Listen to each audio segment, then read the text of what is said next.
Hi, everybody. Welcome to the Jimmy Dore Show. Look who's holding a mug.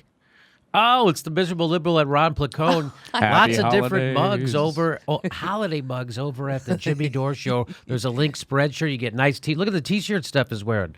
Look at that. You got lots of different kind of T-shirts. Everything to help for the holiday season. We're going to try to turn this show. We're going to bring it into the black. Okay. So right now we're talking about net neutrality. And this is from the New York Times. Why the courts will have to save net. So the courts. So, you know, they're going to. Ajit Pai, who was appointed by Barack Obama, enemy of net neutrality. Barack Obama got him. He got him that job. Wasn't that nice? Mm-hmm. And now he's overturning net neutrality. And so what does that mean for you? It means income inequality is going to get worse. Your ability to influence the electoral the electoral process will be less. You will have less connection with your government. And anything that's going to help you will be harder to find on the internet. So here's the article. Here's what they say. On Tuesday, the FCC chairman, Ajit Pai, announced plans to eliminate even the most basic net neutrality protections, including the ban on blocking, replacing them with the transparency regime enforced by the Federal Trade Commission. Transparency, of course, is a euphemism for doing nothing. What is blocking? Well, they're going to, blocking, there's a ban on blocking. What is that ban? A ban on blocking. Well, net neutrality protections, you can't just block certain content that you don't like if you're an ISP. You can't just throttle certain content that you don't like based on fast lanes and slow lanes. Let's say, for instance, you get your internet through Verizon. Mm-hmm. Verizon owns Yahoo as a search engine, and so they just block Google. Right, something like that. So net now neutrality assures that can't happen. So right now, the way the laws are now, you can't just do that. But he wants to switch it to a way where you can do that. You can do that as long as you're quote-unquote transparent. And another type of sort of like a pseudo-blocking would be kind of making the internet look like cable television 2.0. You know, you're seeing all these memes coming out now where it's just like, oh, do you want the social package that includes Facebook Twitter, and YouTube? Well, that's $24.99 extra on top of whatever else. That hasn't happened yet, but it's very possible that would be exactly what happens if we lose net neutrality, because that's why the ISPs want it to be gone. That's right, not because they're going to make less money. Yeah, right. Allowing such censorship is anathema to the internet and America's founding spirit, and by going this far, the FCC may have also overplayed its legal hand. Ooh, what? So this is good news in a sense. I hope this guy's right. He says the problem for Mr. Pai is that government agencies are not free to abruptly reverse longstanding rules on which many have relied without a good reason, such as a change in factual circumstances. So he's saying that there's precedent that you can't just change rules that people have come to. You just can't upset society without a compelling reason to do so. And that's what it sounds like he's saying. Yeah. And especially if the way the society's been organized for decades has been one way, and now you want to switch it, and you have to show a compelling reason for for why you want to do that, and the compelling reason can't be, I want to make 1% of the 1% richer. I mean, I guess that can be, but I wonder if that would win the day. Yeah, internet commerce has been going up significantly, not down, and virtually 99.9% of it benefits from a net neutrality system. The groups that don't, the only groups that don't, people who own are the ISPs themselves. So that would be like Comcast. Mm-hmm. They're a big ISP. Also, at&t. Time Warner. Mm-hmm. And they're still making plenty of money. Their organized duopolies are working just fine for them. We pay more than most other countries already. They're doing just fine. For shittier service. Spectrum, that's who does our internet. Spectrum used to be called Charter. Now they're called Spectrum. Given that the net neutrality rules have been a huge success by most measures, the justification for killing them would have to be very strong. So this is what this guy's making, exactly what I'm saying. He is saying, right? Mm-hmm. So the justification for changing the rules would have to be very strong, compelling reasons why you want to upset the apple cart of the way we've been doing business with the internet for decades. Why do you want to upset it? It'll have to be very strong, but it isn't. In fact, according to this guy, it's very weak. But Mr. Pai faces a more serious legal problem because he is killing net neutrality outright, not merely weakening it. He will have to explain to a court not just the shift from 2015, but also his reasoning for destroying the basic bans on blocking and throttling, which have been in effect since 2005 and have been relied on extensively by the entire internet ecosystem. Yeah, this is a really important part in Yes. this piece, and why I thought this was like such an important piece to be part of the net neutrality conversation. You know, one of the things net neutrality opponents will try to so they'll be like, well, we didn't have these rules until 2015. And that's a very misleading sentiment to add, because in reality, the idea of net neutrality came around since 2005, and the FCC favored the idea of it. It was in all the verbiage. And then what, you know, free press and organizations like that were pushing for was the actual Title II classification. Because, well, technically we had net neutrality, it couldn't be enforced because the internet wasn't a designated Title II.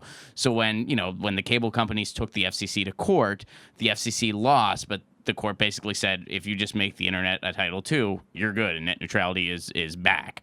So this whole idea that, like, well, net neutrality, we never had it before, we were totally fine. Like, no, technically we did have it. We needed to solidify it, which we did in 2015 after the people twisted Barack Obama's and Tom Wheeler's arms to do so. The FCC didn't want to do it. We made them do it.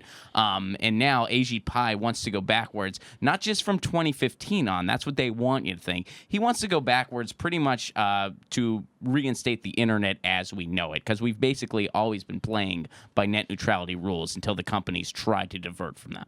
So him having to explain all that stuff, according to the New York Times, will be a difficult task. What has changed since 2004 that now makes the blocking or throttling of competitors not a problem? The evidence points strongly in the opposite direction. There is a long history of anti-competitive throttling and blocking, often concealed, that the FCC has had to stop to preserve the health of the internet economy. Mm-hmm. Yeah, I mean, it's been tried before. And the FCC has a history of having to fight for net neutrality, for the goodness of the internet economy. I did not know that I didn't know that had already happened, that they'd already done the throttling stuff. Did you? Well, it's been tried on smaller levels. I mean, Yeah. there's been some instances of at&t doing some stuff and other companies like that. And, I mean, the whole reason it went to court in the first place a couple years ago was because they wanted to do that type of stuff. And that's how, the conversation heightened in the first place. Okay. But yeah, I mean, it's not the greatest thing in the world that we're having to rely on the courts, but it's like this is the important thing here is that, like, no, this is really changing the face of the internet as we know it. Yes. You know what I like, Jimmy? What do you like? I actually like the way the Democrats have come out so forcefully. Oh, wait a minute. I hardly hear a thing from them about net neutrality.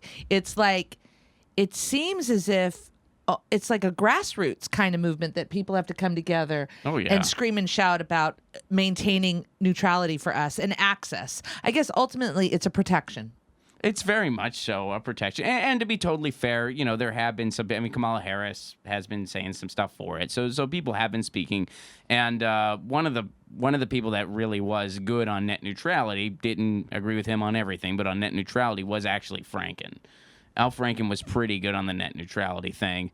He's a little busier with other things these days. But, yes. But he was one of the bigger people at the top that was, harping on net neutrality.